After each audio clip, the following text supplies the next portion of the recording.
வரை எந்த நிலைப்பாடும் எடுக்காமல் இருந்து வரும் நிலையில் எப்படியாவது விஜயகாந்த் மறைவு மற்றும் அதன் அனுதாபத்தை தங்களுக்கு சாதகமாக பயன்படுத்தி வாக்குகளாக மாற்ற பாஜக திட்டமிட்டுள்ளது. ஆகையால் வரும் நாடாளுமன்ற தேர்தலில் பாஜகவுடன் தேமுதிக கூட்டணி அமைக்க அதிக வாய்ப்புள்ளதாகவே அரசியல் வல்லுநர்கள் கூறி வருகின்றனர். இதுவரை தேமுதிக ஒரு MP கணக்கை கூட தொடங்காத நிலையில் 2024 நாடாளுமன்ற தேர்தலில் தேமுதிக MPகள் டெல்லிக்கு செல்வது உறுதி என பிரேமலதா கூறியிருந்தது குறிப்பிடத்தக்கது. இந்த நிலையில்தான் பாஜகவின் நிலைப்பாடு கடந்த 10 வருடமாக மிகவும் மோசமாக இருந்த ஒரு காரணத்தினாலும், மேலும் பாஜக மீது பிரதமர் மோடி மீதும் தமிழக மக்கள் கடும் அதிருப்தியில் இருந்து வருகிறார்கள்.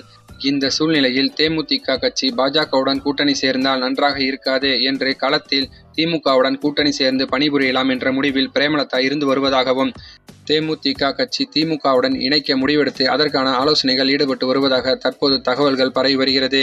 சரி, இந்த செய்தி பற்றிய உங்க கருத்துக்களை மறக்காம